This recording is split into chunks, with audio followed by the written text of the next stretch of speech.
गाव दर्शन लाईव्ह, सामाजिक सांस्कृतिक बांधिलकीचे यथार्थ दर्शन। ज्यांच्या बाबतीत संपूर्ण महाराष्ट्रामध्ये ख्याती आहे असे ख्यातनाम कीर्तनकार हरिभक्त पारायण माऊली महाराज शिलूतकर हे आपल्यासोबत आहे। कीर्तनासोबत जे सामाजिक प्रबोधनाचं त्यांचं कार्य चालतं ते कार्य आजही विराटपणे या ठिकाणी सुरू आहे। परंतु या व्यतिरिक्त त्यांच्या ज्या संस्थेमार्फत आज ज्याला आपण व्यसनमुक्ती केंद्र म्हटलं जातं अशा या व्यसनमुक्तीची स्थापना त्या ठिकाणी झालेली आहे आणि अनेक जे व्यसनामध्ये अडकलेले अशा व्यसनाधीन लोकांना त्यांनी चांगल्या मार्गात आणण्याचं कार्य केलेलं आहे। आपण अनेक कीर्तनकारांच्या माध्यमातून बघितलं असेल, समाज प्रबोधन त्या ठिकाणी चालतं, काही ठिकाणी शैक्षणिक संस्था आहेत, वारकरी शैक्षणिक संस्था त्याला म्हटलं जाते, काही ठिकाणी गोपालन असेल।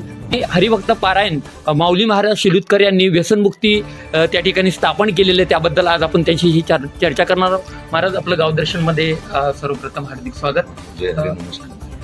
आपण सुरुवातीला मला या सांगावे, आपण व्यसनमुक्ती केंद्रामध्ये की स्थापना व्हावी अशी आपली मनामध्ये नेमकी कशी संकल्पना? खरं तर अनेक साधू संतांनी हे कार्य अगोदरपासूनच चालत आलेलं आहे। कारण शास्त्रामध्ये एक श्लोक येतो, द्यूतमच मासम मदिरांच वेश्या मृगयार्थ चौर्यम परदार सेवा एतानि सप्त व्यसनानि लोके घोराती घोरम नरकम नयंती, की हे जे 7 व्यसनं आहेत हे माणसाला नरकाला नेणारीच आहेत। आणि त्यापैकी जे दारूचं व्यसन आहे, या व्यसनामध्ये आज आमच्या केंद्रामध्ये 30, 40, 50, 60, 70पर्यंत त्या ठिकाणी तरुण युवकच जास्त असतात आणि हा जो छंद मला त्या ठिकाणी लागलेला आहे। खरं तर आज वारकरी संप्रदायाच्या माध्यमातून गोशाळा असेल, वारकरी शिक्षण संस्था असेल, सामाजिक कार्य अनेक साधू संतांचे त्या ठिकाणी सुरू आहे आणि त्याच्यासाठीच साधू संतांचा जन्म आहे। परंतु माझा जो परिवार आहे तो पहिले वारकरी आहे। माझे वडील वारकरी संप्रदायामध्ये आहे। आमच्या घरातमध्ये व्यसनाचा तर काही विषय नव्हता, पण माझ्या नात्यातलीच एक माझे माऊस बहीणच म्हणावं लागेल, तिला आमच्या मावशीच्या भावकीतली मुलगी, नवऱ्यानं त्या ठिकाणी व्यसनाच्या आहारी जाऊन एक तिला जाळलं आणि ती मेली। नंतर ती स्वाध्याय परिवारामध्ये त्या ठिकाणी ते कार्यरत होती आणि मग ते वारकरी संप्रदाय असल्यामुळे, ती स्वाध्याय परिवार असल्यामुळे एक अध्यात्माची नाळ जुळल्या गेली। मग ती तोंड भरून मला भाऊ म्हणायचे, माऊली म्हणायची, ज्ञानेश्वर दादा म्हणायची। आणि जेव्हा तिला घाटीमध्ये नेलं छत्रपती संभाजीनगरला, तत्कालीन औरंगाबाद म्हणायचे तेव्हा, तर तिनं सांगितलं मला दादाला भेटायचं आहे आणि तिनं मला सांगितलं की वा माझा नवरा खूप चांगला होता, परंतु दारू पिलं की संशय घ्यायचा आणि या दारूच्या व्यसनामुळेच रागामध्ये त्या ठिकाणी थोडासा वाद झाला आणि त्या वादाच्या भरामध्ये त्यांनी माझ्या अंगावर टाकलं आणि अशी अवस्था झाली। मी तुला एकच विनंती करते म्हणे दादा, की तू जर या समाज प्रबोधनाबरोबर, कीर्तनाबरोबर व्यसनमुक्तीचा संदेश जर लोकांमध्ये दिला तर माझ्यासारख्या मरणाऱ्या महिला त्या ठिकाणी नक्कीच वाचतील। आणि जवळजवळ 1993-94 पासून कथा कीर्तनाच्या माध्यमातून मी हे कार्य त्या ठिकाणी करू लागलो आणि त्या संकल्पनेतून सद्गुरू गजानन महाराजांचं मंदिर, आईसाहेब मुक्ताईचं मंदिर त्या ठिकाणी निर्माण झालं। आणि आमचे वडील आणवा पंढरपूर आपण ज्यांना म्हणतो, दादा महाराज वारकरी संप्रदायामध्ये त्या ठिकाणी जे आहेत ते आणव्याची महिन्याची वारी होती आणि मग वडिलाच्या मनात होतं की एक सद्गुरू गजानन महाराजचं मंदिर व्हावं, मग ते मंदिर बांधलं। खरं तर मी हाही संदेशा माध्यमातून समाजाला देईल की जे जुने मंदिर आहे ते मंदिरं सांभाळा, पण नवीन मंदिरं जे आपण बांधण्याचा विचार करतो तर त्या मंदिरावर देवबत्ती झाली पाहिजे, नित्यनेम झाले पाहिजे। मग ते भावनेच्या भरात ते मंदिर बांधलं गेलं, पण हा व्यसनमुक्त छंद असल्यामुळे तर आम्ही वैष्णव परिवार बौद्धिशी सेवाभावी ट्रस्टची स्थापना केली आणि त्या ट्रस्टच्या माध्यमातून नवचैतन्य व्यसनमुक्ती केंद्र निर्माण झालं। आणि ते अगोदर सुरुवातीला आम्ही एक समाजकार्य म्हणूनच ते केलं, परंतु तिथं खूप खर्च लागायचा।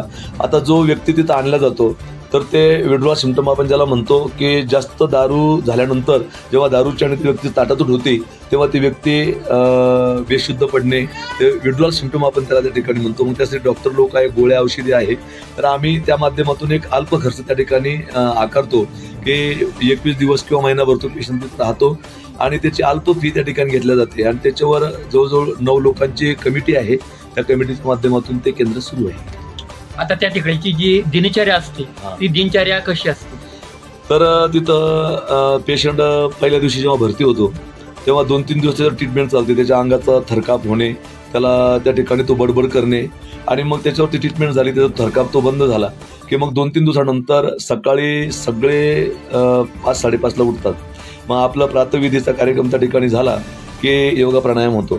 योगा प्राणायाम वगैरे झाला की लगेच चहा वगैरे होतो.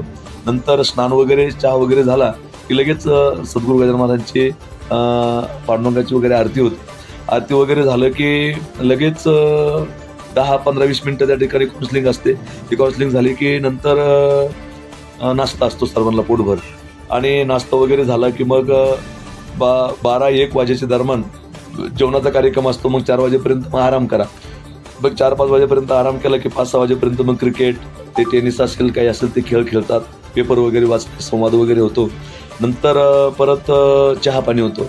मग चहा पाणी झाला की 5-5:30 वाजता 5-6 वाजता परत हरिपाठ झालं की परत 1 तास प्रवचन. मग आम्ही असतो किंवा आमच्याकडे त्यांनी दारू सोडलेली आहे. माझ्या गावातले बरेच लोक व्यसनमुक्त झाले आणि त्यापैकी मग कोणीतरी एक अरुण भैया म्हणून अजून कोणीतरी त्या ठिकाणी येतं आणि ते काउन्सिलिंग वगैरे करतात.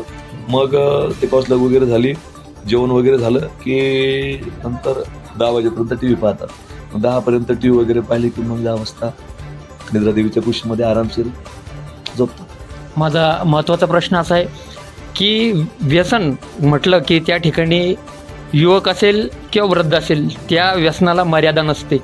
परंतु दारूच्या नशेमध्ये एखादं जर कुटुंब पाहिलं तर ती परिस्थिती भयावह झालेली आहे. आणि अशा परिस्थितीमध्ये तुमच्याकडं तो रुग्ण आल्याच्या नंतर तो रुग्ण बरा होतो, व्यसनातून मुक्त होतो, त्याबद्दल त्या कुटुंबाला काय वाटतं? खरं तर एक माणूस व्यसनमुक्त झाला म्हणजे त्याच्या पाठीमागचं पूर्ण कुटुंब आनंदित होतं. आणि आमचे पहिले रिझल्ट होते म्हणजे 10 लोकांनी दारू सोडले की ते 2 टिकायचे आणि बाकी 8 प्यायला लागायचे. पण आता हळूहळू आमचं जे रिझल्ट आहे ते वाढू लागलं आणि आम्ही त्या लोकांच्या संपर्कामध्ये राहतो. आणि दुसरी गोष्ट अशी, सर्व जाती धर्माचे पेशंट तिथं असतात, सर्व प्रार्थना आम्ही घेतो.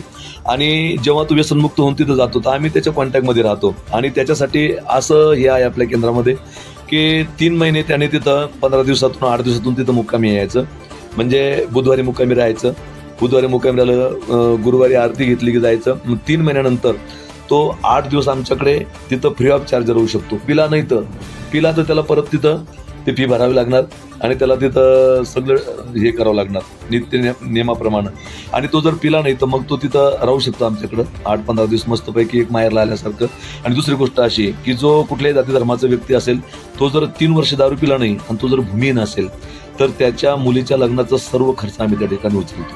म्हणजे त्या भांड्याकुंड्यापासून फक्त आम्ही हुंडा नाही देत, मग भांडेकुंड्यापासून तर सगळं पंगत सगळं जे असेल सगळं फ्रीज कूलरपासून सगळं आम्ही त्याला त्या ठिकाणी पुरवतो.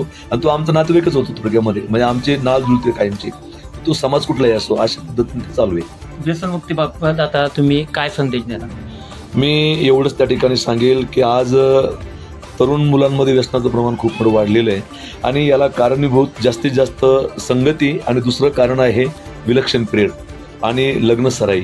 या 2 गोष्टी 100% घातक होऊ लागल्या.